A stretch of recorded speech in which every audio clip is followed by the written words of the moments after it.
আজকে বিএনপির ভারপ্রাপ্ত চেয়ারম্যান তার কবর জিয়ারত করার জন্য যাবেন, তার কবরে দোয়া করার জন্য যাবেন। আজকে তার বাবার কবর জিয়ারত করেছেন, আবার আজকে 27 তারিখ না, কথা বলেন, আজকে 27, এখন 12টা বাড়াইছে না, এই 27 তারিখে আজকের শিডিউল তারেক রহমান আজকে আমাদের ভাই ওসমান হাদির কবর জিয়ারত করবেন এবং জোলায়ে যারা আহত হয়েছে, পঙ্গু হাসপাতালে ভর্তি আছে, তাদেরকে দেখতে যাবেন। তিনি এসে মোটামুটি ভালো কিছু শিডিউল, ভালো কিছু কাজ করতেছেন। আল্লাহ যেন ওনাকে হায়াত দান করেন। একটু জোরে বলেন আমিন। সকল শত্রুতা থেকে আল্লাহ যেন ভাইকে নিরাপত্তা দান করেন। জোরে বলেন আমিন। জনাব তারেক রহমানকেও আল্লাহ যেন নিরাপত্তা দান করেন। জোরে বলেন আমিন। আমার কথায় কি আপনারা কষ্ট পাইছেন? এ যুবক, তাহলে এই যৌবন কালটা কুরবানি হবে কার জন্য? টেলিভিশন দেখা, সিনেমা দেখা, নাটক দেখা বাঁচলে হাদির মতো বাঁচো, ইতিহাস হয়ে থাকবা। গাঁজা খায় না, মদ খায় না, প্রেম প্রীতি করে সময় নষ্ট করো না, ফেসবুক ইউটিউব ঘাটাঘাটি করে সময় নষ্ট করো না, হাদি হওয়ার চেষ্টা করো, ইতিহাস হয়ে থাকো। 50-100 বছর বাঁচতে চাই না, হাদি ভাইয়ের মতো 2-1 বছর বেঁচে থাকা ইতিহাস হতে চাও। হাদিরা অমর হয়ে থাকে, কোটি মানুষের দোয়া পাইবা। ঢাকা 8 আসনে জিতে কি করতো?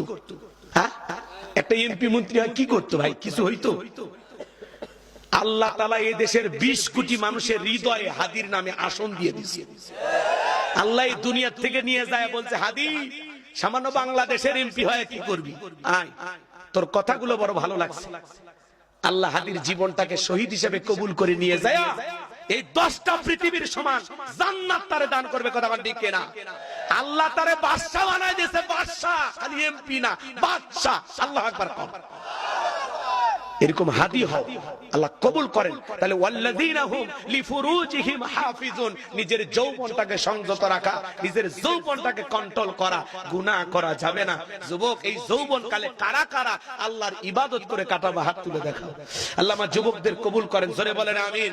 হাত নামান আমার ভাইয়েরা। 5 আর 6 নাম্বার গুনাহ বলি। আল্লাহ একটি আয়াতের ভিতরে বললেন ওয়াল্লাযীনা হুম লিআমানাতিহিম ওয়া আহদিহিম রাউন। 5 নাম্বার হলো আমানত রক্ষা করা। জীবনটা আমানত, ছেলে আমানত, স্ত্রী সন্তান আমানত, বক্তার কাছে শ্রোতা আমানত, ইমামের কাছে মুসল্লি আমানত, নেতার কাছে জনগণ আমানত। কথা বলেন। শিক্ষকের কাছে ছাত্র ছাত্রী আমানত। আমরা সবাই আমানতদারিতার ভিতরে আছি, কিন্তু শেষ জামানায় রক্ষক হয়ে গেছে ভক্ষক, বেড়াই খেত খাইতেছে। আমানতকে মানুষ নিজের লুটের মাল মনে করে খেয়ে ফেলে দিচ্ছে। কথা কন, কার কাছে বিচার দিবেন? বিচার দিবেন গেলে উল্টো আপনারাই ফাঁসিয়ে দিবে। কথা কন ঠিক কিনা? এজন্য বাজান 5 নাম্বার হলো আমানত রক্ষা করা। 6 নাম্বার ওয়াদা প্রতিশ্রুতি রক্ষা করা। মুমিন মুখে যা বলে অন্তরে তা বিশ্বাস করে, কাজে তা বাস্তবায়ন করে। মুমিন কোনদিন প্রতিশ্রুতি ভঙ্গকারী হতে পারে। তাহলে 6 নাম্বার প্রতিশ্রুতি রক্ষা করা। আমরা জীবনের যে ওয়াদাগুলো দিব, ওয়াদা ঠিক রাখবো। মুমিনের জবান ঠিক থাকা লাগবে, কথায় কাজে মিল থাকা লাগবে।